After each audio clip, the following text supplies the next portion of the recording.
ang matalinong daga at ang leon. Sa gitna ng makulay na gubat, naglalakad mag-isa ang maliit na daga sa mabatong daan, puno ng kuryosidad at tapang. Biglang nakatagpo ng daga ang maraming hayop: fox, unggoy, kabayo, pagong, ahas at kuwago. Lahat sila ay nagtipon sa gitna ng gubat. "Sama ka sa aming tanghalian," sabay-sabay nilang sinabi. Hindi ako pwede. Pupunta ako sa leon," sagot ng matalinong daga. "Sabi mo, leon?" tanong ng fox. "Oo," sagot ng daga.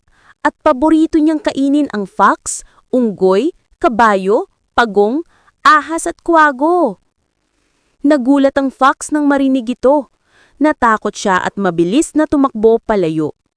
Nang marinig ang pangalan ng leon, agad na natakot ang iba pang hayop at tumakbo rin.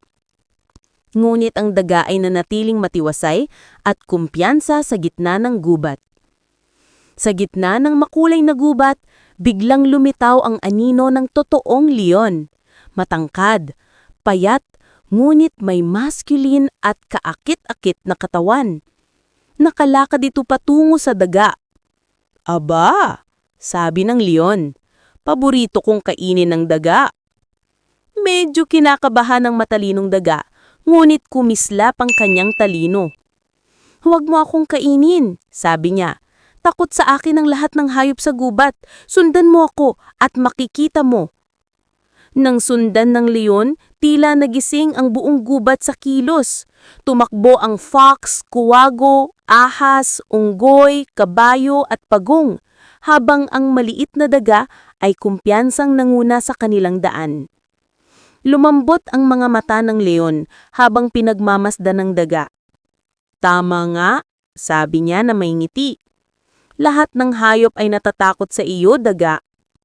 Namutla mulit na puno ng pride ang dibdib ng maliit na daga. Lumakad ang leon palayo ng mapayapa. "Tama, hindi kailangan ng lakas. Ang talino ko ang nagligtas sa gubat," wika ng daga. At sa makulay na gubat, natutunan ng lahat, mas mahalaga ang tapang at talino kaysa sa laki o lakas.